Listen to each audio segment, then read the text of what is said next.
بسم اللہ الرحمن الرحیم. ہم 28 نمبر آیت تک پہنچ گئے تھے. ذالک بأنہم اتبعوا ما اسخط اللہ، یہ ہم نے پڑھا تھا. آج ام حسب الذین فی قلوبہم مرض، یہ لوگ جن کے دلوں میں مرض ہے، جن کو روحانی بیماری لگی ہے، یہ گمان کرتے ہیں کہ اللہ یخرج اللہ اضغانہم، کہ خدا ان کے دلوں میں جو کینہ ہے اس کو باہر نہیں نکالے گا، یعنی لوگوں کے سامنے اس کو ظاہر نہیں نکالے گا. یہ ایک قسم کا استفہام انکاری ہے، یعنی یہ ضرور بے ضرور خداوند متعال ان لوگوں کے دلوں میں جو اسلام کے لیے، رسول خدا کے لیے جو نفرت ہے وہ لوگوں کے سامنے ظاہر کرے گا. وَلَوْ نَشَاءُ لَأَرَيْنَاكَهُمْ، اگر ہم چاہتے تو ان لوگوں کو آپ کے سامنے دکھاتے، ان کے معرفی کرتے، آپ کو دکھاتے کہ یہ ہے، یہ ہے، یہ ہے، جن کی سینوں میں اسلام اور مسلمین کے لیے نفرت ہے. حتیٰ خطبہ حمام یا خطبہ متقین جو امیر المومنین، ایک صلوات پڑھیے امیر المومنین کے ساتھ پر. اللہم صلی علی محمد و آل محمد وعجل. وہاں پر امام کا جو صحابی ہے حمام، وہ جب آتے ہیں نماز صبح کو، رسول امیر المومنین ان سے پوچھتے ہیں، اے حمام کیف اصبحت، تم نے کس حالت میں صبح کی؟ وہ فرماتے ہیں اصبحت متیقنا، یا امام میں نے یقین کی حالت میں صبح کی، چونکہ ان کی آنکھ سرخ ہو گئی تھی بخوابی کے عالم میں، اور عجیب و غریب کیفیت تھی ان پر. اس میں میرے بہت لمبا چوڑا وہ ہے خطبہ ہے، اگر توفیق ہوئی تو اچھا ہے کہ طلاب عزیز ان کو ایک بار پڑھے ترجمے کے ساتھ. اس میں ایک جملہ یہ ہے کہ امیر المومنین اگر آپ اجازت دیتے ہیں تو میں آپ کو وہ لوگ بتاؤں گا جو ابھی جہنم میں ہیں، اور وہ بھی بتاؤں گا کہ جو ابھی جنت میں ہیں، چونکہ ان کی عبادت کی وجہ سے ان کی دل کی آنکھیں کھل گئی تھی. اور یہ خدا کا وعدہ ہے کہ جو بھی تقوی الہی اختیار کرے، پچھلا جو بھی آیت ہوتی ہے کہ ہم آپ کو اسی دنیا میں آپ کے مقامات کو بتائیں گے آپ کو. اور پھر میں نے یہ بتایا کہ محسن علیہ السلام میں شب عاشور کے آخری اس میں رات کے آخری حصے میں اپنے اصحاب کو اپنے مقامات بتائے. زہیر آپ کا مقام یہ ہے، مسلم آپ کا یہ ہے، ابوالفضل عباس آپ کا یہ ہے. ادھر بھی فرما رہے کہ اگر ہم چاہیں تو یہ سب آپ کو دکھا سکتے ہیں، لیکن فَلَعَرَفْتَهُمْ بِسِيمَاهُمْ، لیکن آپ ان کو اگر ہم نے بھی بتائیں ان کے اعمال سے، ان کی نشانیوں سے آپ پہچانیں گے کہ یہ کون لوگ ہیں جو آپ کے خلاف، اسلام کے خلاف، خدا کے خلاف دلوں میں نفرت رکھتے ہیں. حقیقت کو قبول کرنے کے خلاف، حقائق کے خلاف ان کے دلوں میں کیا ہے؟ نفرت ہے، حسد ہے، کینہ ہے، بغض ہے. وَلَا تَعْرِفَنَّهُمْ فِي لَحْنِ الْقَوْلِ، اس کے علاوہ کہ اس کی نشانی ہے یہ آپ جو آپ کا لہجہ ہے، نہیں جو ان کا لہجہ ہے، آپ ان کو ان کے لہجے سے، چونکہ انسان کے دل میں جو حقیقت ہے کبھی نہ کبھی وہ ظاہر ہو جاتی ہے. جتنا بھی انسان اپنے باطنی عقائدوں کو چھپائے، لیکن جس طرف ان کا رجحان ہے باتوں میں خواہ وہ کیا ہوتے ہیں؟ ظاہر ہو جاتی ہیں. اب یہ لوگ جو اسلام کے دشمن تھے، ظاہر میں منافق تھے یا جو مشرک تھے، یہ خواہ اپنی باتوں میں اظہار کیا کرتے تھے. یعنی جہاں پر اسلام کی کوئی اچھی اور نیک نامی ہوتی تھی ان باتوں کو بالکل خاموش ہوتے تھے. جہاں پر اسلام کی بدنامی اور ان چیزوں کو بولتے تھے. آج بھی یہی صورتحال ہے. وہ لوگ جو ظاہر میں تو اچھے ملتے ہیں مثلا علماء یا مراجع کے خلاف، لیکن جب ان کی دل جو ہے عقیدہ ہے وہ علماء حق، مساجد اور ان چیزوں کے خلاف ہو تو وہ ٹھیک ہے، مصلحت کی وجہ سے علماء کے خلاف نہیں بولتے، لیکن جب ماحول بن جائے تو وہ ہاں یہ دیکھو یہ تو ہے نا، اگر یہ کام فلانا مانا کرے تو اس طرح ہوتا، اگر یہ نہ کرے، اپنے وہ جو عقیدہ ہے اندر والا وہ کیا کرتے ہیں، باتوں میں ظاہر کرتے ہیں۔ واللہ یعلم اعمالکم، لیکن پروردگار عالم ان کے اعمال کو جانتا ہے، وہ ان سے پوشیدہ نہیں ہے۔ اور یہ لہجہ جو ہے یہ عجیب و غریب چیز ہے، جتنا بھی انسان اپنے آپ کو چھپائے آخر کار یہی زبان ہے، یہی لہجہ ہے جو انسان کو پہچاننے کے لیے، یہ جو مختلف مجرمین کو جو وہ پکڑتے ہیں، مختلف سزائیں دیتے ہیں، ان میں سے ایک یہ کہ اس کے لہجے اور ان سے بھی یہ لوگ اندازہ لگاتے کہ یہ کیسا ہے۔ یہ جو سفر کرتے ہیں ہم گاڑیوں میں، ایک شریف النفس انسان کو کچھ بھی نہیں کہتے، 2-3 سوال کر کہاں سے آ رہے ہیں بس، لیکن جو مجرم ہے اس سے 2-3 سوال کر کے اس کا لہجہ کیا ہوتا ہے، خراب ہو جاتا ہے، اس کا زبان لڑکڑانے لگتا ہے، تو اس وجہ سے وہ کیا ہے بہت جلدی پکڑے جاتے ہیں۔ پروردگار عالم بھی فرماتے ہیں کہ رسول خدا ان کے لہجے سے بھی آپ ان کو پہچانیں گے کہ اسلام کے خلاف ہے، ان کے دلوں میں اسلام کے لیے کیا ہے، نفرت ہے۔ اور میں نے یہ مثال بھی دی تھی، ابھی آپ یہ خود دیکھیں گے گاؤں میں وہ لوگ جو حقیقی دین اسلام ناب محمدی، ایک صلوات پڑھیے محمد اللہم صلی علی محمد وآل محمد، جو ان کے خلاف ہیں، اب گاؤں میں دیکھیں ماحول بن کر وہ پھر بات کرتے ہیں، مثلا کوئی ایسا شاید وہ نام بھی عالم دین ہو، بس اس کے نام مثلا مولوی پڑھا ہو، مدرسے میں نہیں پڑھا ہو، وہ کوئی غلط کام کرے تو وہ شروع ہو جاتے ہیں، یہ مولوی لوگ ہوتے، یہ فلان بندے کو دے، ان کا کام ہی یہ فساد پھیلاتے ہیں، پھر پوچھتے آخر تک مراجع تک وہ پوچھتے، ان کا سسٹم ہی غلط ہے، چونکہ ان کا وہ درونی جو عقیدہ ہے وہ بھول جاتا ہے۔ اب ظاہر میں آپ اس پر اعتراض بھی نہیں کر سکتے، کیونکہ کام تو کیا اس نے غلط جو اس فیلڈ کے ساتھ منسوب ہے، لیکن انداز آپ لگا سکتے ہیں کہ یہ بندہ کتنا بغض اور حسد اور کینہ مراجع اور علماء کے خلاف اپنے اندر سمائے ہوا ہے۔ آگے فرماتے ہیں وَلَنَبْلُوَنَّكُمْ حَتَّى نَعْلَمُ الْمُجَاهِدِينَ مِنْكُمُ الصَّابِرِينَ، اور ہم ضرور بے ضرور آپ کی کیا کریں گے، آزمائش کریں گے، امتحان لیں گے، تاکہ معلوم ہو جائے، تاکہ ہمیں معلوم ہو جائے کہ آپ میں سے مجاہدین اور صابرین کون ہیں۔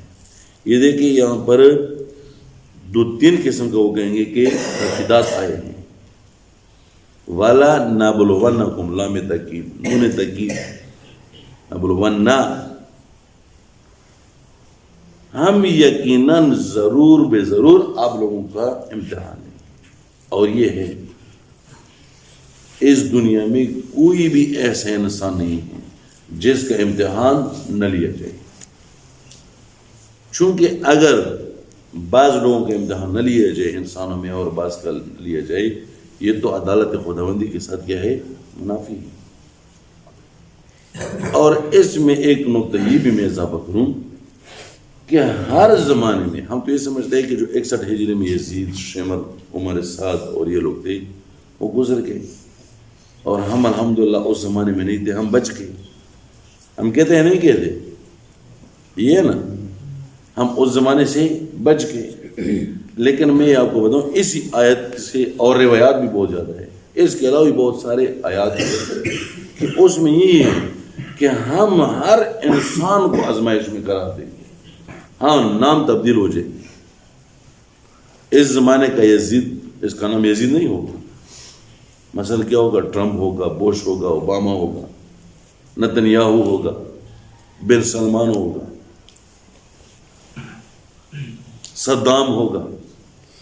یہ واقعہ کہ ہسٹری آپ پڑھے، انہوں نے تو نسلیں نابود کی، انہوں نے انسانیت، اب انسان کہنا بھی توہین انسانیت ہے. یہ یزیدی کردار ہر دور میں آئے گا اور ہر انسان اس کے ساتھ روبرو ہوگا، یا یزیدیت کے صف میں کھڑا ہوگا یا حسینی کے صف میں. یہ حق و باطل صرف نام کی تبدیلی ہوگی، راستہ وہی ہے. دو راستے، ایک باطل اور حق، یزیدیت اور حسینیت. چونکہ اگر وہ ماحول جو کربلا میں بنی تھی 61 ہجری میں یزید کا، اگر وہ ہمارے لیے نہ بنے تو کل ہمارے ساتھ یہ کہہ سکتا ہے کہ پروردگار اگر آپ مجھے 2020 میں پیدا کرتے تو وہ بھی کربلا کے واقعہ سے بچ جاتا، اور وہ فلان بندہ جو 2020 میں اگر اس کو 61 ہجری میں ہوگا تو اس کا پتہ چل جاتا. یہ کہہ سکتے ہیں؟ نہیں کہہ سکتے. لیکن خدا نے مطلب اسی آیت سے کہ آپ بے فکر رہیے. وَلَنَبْلُوَنَّكُمْ، یہ ماضی نہیں ہے، یہ کیا ہے؟ طلاب عزیز مضارع ہے، اور مضارع کس چیز پر دلالت کرتی ہے؟ استمرار پر. کس چیز پر؟ استمرار پر. یہ کرتے رہیں گے، یہ آزمائش ہوتا رہے گا. وَلَنَبْلُوَنَّكُمْ، ہم نے ضرور بے ضرور آزمانا ہے سب کو. کب تک؟ حَتَّى نَعْلَمَ الْمُجَاہِدِينَ، تاکہ مجاہدین کا پتہ چلے. ایک تو 72 کا گروپ تھا کربلا میں مجاہدین کا اور صابرین کا، ان کا تو پتہ چل گیا. اب ہمارے لیے بھی کوئی وہ میزان ہونا چاہیے کہ ہمارا بھی پتہ چلے کہ ہم صابرین ہیں نہیں ہیں، ہم مجاہدین ہیں یا نہیں. اسی زمانے کے یزید کو پہچانا یہ کمال ہے، اور اسی زمانے کے یزید کے مقابلے میں کھڑا ہونا یہ مجاہدین کے سب میں کھڑا ہونا ہے، اور یہی صابرین. اور یہ بھی بتاؤں کہ یہ جو بھی ہے، چاہے وہ مدرسے کا طالب علم ہے، چاہے وہ یونیورسٹی کا ہے، ان پر آج کل انتہائی اہم فریضے آ رہے ہیں. اب شہید محسن فخری زادہ کو تو آپ جانتے ہیں نا، یہ ایرانی سائنسدان، ان کو شہید کیا گیا. وہ ایک یونیورسٹی کے طالب علم تھے، لیکن کیا خدمات انجام دی اس نے عالم اسلام کی. انقلاب اسلامی کو کس طرح عروج پر پہنچایا اس نے، ٹیکنیکل حوالے سے، ایٹامک انرجی کے حوالے سے. اب یہ مجاہدین میں سے تھا اور یہ صابرین میں سے. اور یہ دیکھ آخر میں خدا نے اس کا بدلہ بھی دے دیا، اسے اپنے پاس شہید کر کے بلایا. شہادت کی لسٹ میں اس کا نام آ گیا. یعنی اس کو ویسے موت پر مرنا میرے خیال میں یہ اس کے لیے زیب نہیں دیتا. اور ہم جو ادھر ہیں، آپ ہیں، جتنے بھی ہیں، ہماری بھی مجاہدین اور صابرین. اب آپ کو صبح سویرے اٹھانا بہت واقعی مشکل کام ہے، خاص کر جوانوں کے لیے، نوجوانوں کے لیے. لیکن اس پر صبر کرنا. وَلَنَبْلُوَنَّكُمْ حَتَّى نَعْلَمَ الْمُجَاهِدِينَ. جہاد جہادی نہیں ہے. آپ کی جو یہ سبق پڑھنا، آپ کے جو درس پڑھنا، عالم اسلام کے لیے اپنے آپ کو تیار کرنا، عالم اسلام کو ان یزید وقت کے منصوبوں سے بابصیرت کرنا، یہ کوئی معمولی بات نہیں. سب سے بڑا جہاد یہی ہے آپ کا کہ آپ یہاں پڑھے، لیکن خوب پڑھے، جہادی پڑھے، جہادی، جہاد جیسا پڑھے. جہاد میں کیا ہوتا ہے؟ جب آپ جائے لڑتے ہیں تو آپ سو جاتے ہیں، سوچے تو وہ آ جاتا ہے یا نہیں آ جاتا دشمن. اور امیر المومنین کا ایک فرمان ہے کہ جو اپنے ریبر کی آواز پر نہ اٹھے تو وہ دشمن کی لات سے پیر اٹھائے. اب اگر آپ داعش کے ساتھ لڑتے ہیں، آپ سو جاتے ہیں اور کمانڈر ہوگا اٹھ جاؤ اٹھ جاؤ، آ رہے ہیں، لیکن آپ نہیں اٹھتے تو حتماً داعش جب آئے گا اس کی لات سے آپ اٹھیں گے یا نہیں اٹھیں گے؟ آپ کو اٹھائے گا. پھر ابھی ہمارا زمانہ یہ ہے کہ ہم پڑھے ہم زیر ہو جائیں گے علمی لحاظ سے. اگر ہماری مذہب پر، ہماری مسلک پر کوئی داغ آ جائے تو اس کے جواب دہ ہم ہیں، اس کا جواب ہم نے دینا ہے. اگر یہ قوم بے بصیرت رہی اور اس قوم کے جوان ادھر ادھر پب جی، پتہ نہیں ٹک ٹاک کیا ہے، ان چیزوں میں پڑے تو یہ ہم سے پوچھا جائے گا ہم نے کیا جہاد کیا. اگر ہم اپنے آپ کی تہذیب نفس کی اور اپنی تربیت نہ کریں ہم کیسے صابرین میں سو؟ ہم ٹھنڈے پانی سے وضو کرنے پر صبر نہیں کر سکتے، ہم آدھا گھنٹہ نماز سے پہلے اٹھنے پر صبر نہیں کر سکتے۔ صبر یہی ہے نا، صبر وہ نہیں کہ آپ کو کوئی ایک تپڑ مارے آپ صبر کریں، نہیں، یہ غلط معنی ہے، وہ اپنی جگہ پر، وہ ایک تحمل، وہ اپنا بس۔ مشکلات کے مقابلے میں مقاومت کرنا، اس کو کیا کہتے ہیں؟ صبر کہتے ہیں۔ خدا یہاں پر واضح فرما رہے ہیں ہر دور میں یزید ہے اور ہر دور میں حسینیت کا کردار ہے، اور اس کے ساتھ آپ نے ملنا ہے، اور ملنے کے لیے بے صرف یہ نہیں کہ ہمیں فاضل سوئے تو نہیں ہے، اور ملنے کے لیے بھی یہ نہیں ہے کہ آپ صرف کیا کرے میں محسن انسانوں کو مانتا ہوں، بس میں یزید پر لعنت بھیجتا ہوں، نہیں، کردار آپ نے اپنانا ہے۔ آپ اس راہ میں صبح کے وقت اٹھنا یا پڑھنا، یہ تو کیا آپ کی جان بھی چلی جا سکتی ہے، آپ کی مال بھی چلی جا سکتی ہے، آپ کی نموز بھی چلی جا سکتی ہے۔ شہید بکر و صدر کو دیکھیں عراق میں صدام کے دور میں، اس کی جان چلے گی، مال سب کچھ اس کا ختم کیا، حتیٰ اس کی بہن جو مجتہد تھی شہید بنت الخدا، ناموس تھی نا، کی بے حرمتی کی، آخر تو ان کو بال نوچ نوچ کر شہید ہوگی، اس پر گرم اور ابلا ہوا پانی ڈالتے تھے، تب جا کر شہید بکر صدر کا نام ابھی بھی زندہ ہے۔ کیوں؟ چونکہ انہوں نے کہا کہ میں یزید وقت کے خلاف، صدام کے خلاف اٹھ چکا ہوں اور بیٹھوں گا نہیں، اور اس حسینی انقلاب کو، امام خمینی والا انقلاب کو، اس کا میں ساتھ دوں گا چاہے صدام میرا گلا کاٹ دے۔ اور کہتے رہتے تھے ذوبوا فی الخمینی کما ذاب فی الاسلام، اور میں امام خمینی کی ذات میں ایسے ضم ہو جاؤ جس طرح کہ وہ اسلام میں ضم ہو چکا ہے۔ تب جا کر اس کو یہ رتبہ ملا ہے، اور اس کا ایک جملہ میں بار بار آپ کو عرض کروں کہ اسلام کے لیے، عالم اسلام کو آج سب سے زیادہ جو عزیز ہے اور جو ضرورت ہے وہ اپنے آبرو اور عزت ہے۔ اسلام کے لیے اپنے عزتوں کو لوٹا لو۔ ابھی دولت والے بہت ہے جو دولت دیتے ہیں، جان والے بھی زیادہ ہے، لیکن جب عزت کی وہ آتے ہیں تو ادھر بہت کم لوگ میدان میں نکل آتے ہیں، اور یہ آزمائش ہے، میں نے کہا، اور یہ آزمائش صرف عراق والوں کی نہیں ہے کہ ادھر صدام تھا، ہمارے لیے بھی۔ ابھی ہمارے لیے آزمائش یہی ہے کہ اگر ہم نے درس میں کوتاہی کی، اگر ہم نے اپنی تربیت کی عمر میں کوتاہی کی، یقیناً یہ غداری ہے، یہ خیانت ہے، مکتب کے ساتھ خیانت ہے، امام کے ساتھ خیانت ہے، والدین کے ساتھ خیانت ہے، اور کل قیامت میں ہمیں جواب دینا پڑے گا۔ وَلَنَبْلُوَنَّكُمْ حَتَّىٰ نَعْلَمَ الْمُجَاهِدِينَ مِنْكُمْ وَالصَّابِرِينَ وَنَبْلُوَ أَخْبَارَكُمْ۔ اور آپ کے اعمال و اسرار، آپ کے اخباروں کو، حتیٰ آپ کی گفتگو کو بھی ہم کیا کریں گے؟ آزمائیں گے۔ آگے کیا فرماتے ہیں؟ اِنَ الَّذِينَ كَفَرُوا وَصَدُّوا عَنْ سَبِيلِ اللَّهِ، وہ لوگ جنہوں نے کفر اختیار کیا اور راہ خدا میں رکاوٹ ڈال دی، وَشَاقُّوا الرَّسُولَ مِن بَعْدِ مَا تَبَيَّنَ لَهُمُ الْهُدَىٰ، اور رسول کو اذیت دی اس کے بعد کہ ان کے لیے ہدایت اور سب کچھ واضح ہو گیا تھا۔ لَن يَضُرُّ اللَّهَ شَيْئًا، یہ خدا کا کچھ بھی نہیں بگاڑ سکتے، یہ خداوند متعال کا کچھ بھی بگاڑ نہیں سکتے، کوئی ذرا نہیں پہنچا سکتے۔ وَسَيُحْبِطُ أَعْمَالَهُمْ، اور ان قریب ان کے اعمال نابود کر دیے جائیں گے۔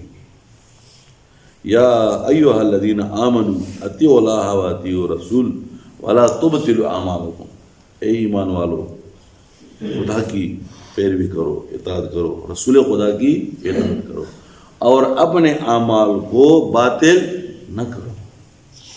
یہ مومنین کو خطاب ہے، کفار کو نہیں ہے۔ کس طرح ہم باطل کرتے ہیں؟ ریا کے ساتھ، اذیت کے ساتھ، جھوٹ کے ساتھ، خیانت کے ساتھ، اپنے فریضے کے ادائیگی کے ساتھ، عدم ادائیگی کے ساتھ۔ اگر ہم اپنا فریضہ ادا نہ کریں، چاہے ہمیں کوئی دیکھے یا نہ دیکھے، اب ہم تو ہر وقت ہر کسی کے پاس نہیں بیٹھ سکتے نا، یہ سبق پڑھتا ہے نہیں پڑھتا، یہ صحیح طریقے سے مطالعہ کرتے نہیں کرتا، لیکن ایک ہستی ہے جو ہمیں دیکھ رہی ہے. امام حسین علیہ السلام ایک صلوات پڑھیے. صلی علی محمد آل محمد. جب کربلا میں بہت مصائب کا شکار ہوتے ہیں، اپنے آوان، انصار، اولاد، بھائی سب کچھ لٹا دیتے ہیں، تو ایک جملہ فرماتے ہیں کہ اے خدا یہ سب کچھ میرے لیے آسان ہے کیونکہ آپ مجھے دیکھ رہا ہے. یہ بہت بڑی بات ہے. آپ نے کبھی دیکھا چھوٹے بچوں کو جب وہ اکیلا ہوتے ہیں تو وہ تھوڑا سا لڑنے میں اس میں ہوتا ہے، لیکن جب دیکھے کہ والدہ کا کتنا وہ شیر بن جاتا ہے، وہ میرا ابو آ گیا میں دیکھوں گا آپ سے. لڑنے میں بھی میرے کیا تھے حملے شروع. ایک قسم کا وہ کہتے ہیں کہ میرے سر کے اوپر ایک بندہ ہے، ایک قوت کو کیا کہتا ہے احساس کرتا ہے. خدا کے مقرب بندے بھی یہ وہ کہ ہمیں خدا دیکھ رہا ہے، ہمیں کوئی پرواہ نہیں ہے اگر کوئی ہمیں نہ دیکھے، کوئی ہمارے سروں پر نہ بیٹھے. اور اس کے علاوہ حدیث، اس کے علاوہ ہمارے آقا اور صاحب العصر والزمان ایک صلوات پڑھیے. صلی علی محمد آل محمد. وہ ہمیں دیکھ رہا ہے، خصوصاً طلاب عزیز کا ہمارے نگاہیں، ان کی نگاہیں ہمارے اوپر ہے. صاحب العصر والزمان کی امیدیں ہم سے وابستہ ہے. کون ہے جو اس کے لیے کام کرے؟ مجھے بتائیں. بہت کم طبقات ہے، بہت کم ہی کروں کہ وہ یکسوئی سے امام کے لیے کام کرے. اور یہ فریضہ طلاب اور علماء پر آئے ہوئے، خود بھی آمادہ ہو جائیں، امت کو بھی آمادہ کریں امام کی ظہور کے لیے. اور اگر ہم اپنے فریضے میں، اپنے درس میں کوتاہی کریں، اپنی تربیت اور معنویت میں کوتاہی کریں، ہم کیسے امام کے لیے سپاہیوں کو آمادہ کر سکتے ہیں؟ ان الذین کفروا وصدوا عن سبیل اللہ، وہ لوگ جنہوں نے کفر اختیار کیا ہے اور راہ حق سے لوگوں کو، راہ خدا سے لوگوں کو اس کی رکاوٹ ڈالتے ہیں. ثم ماتوا، یہ اگر مر گئے، وہم کفار، اس حالت میں کہ یہ کافر. اب بعض لوگ تھے جو ٹھیک ہے انہوں نے کفر اختیار کیا تھا، راہ حق میں رکاوٹیں ڈالی ہے، لیکن جب ان کے دیکھ لیا کہ تو ہم غلط کریں، خدا کی بارگاہ میں آ کر توبہ کیا اور خدا نے ان کا توبہ کیا قبول کی. وہی بندہ جو کافر تھا راہ حق میں رکاوٹ بناتے تھے، لیکن جب توبہ کیا خدا کی بارگاہ میں آ گیا، اب وہی بندہ جنت میں ہوگا. لیکن فرماتا ہے خدا متعال کہ اگر یہ بندہ، یہ مر گئے یہ لوگ اور انہوں نے توبہ نہیں کیا، فَلَن يَغْفِرَ اللَّهُ لَهُمْ، پروردگار ان کی مغفرت نہیں کرے گا، ان کی گناہوں کو بخش نہیں دے گی، اور یہ ہمیشہ کے لیے جہنم میں چلے جائیں گے. میرے خیال میں آج اتنی کافی ہے. یہ آپ ایک صلوات پڑھیے محمد و آل محمد پر.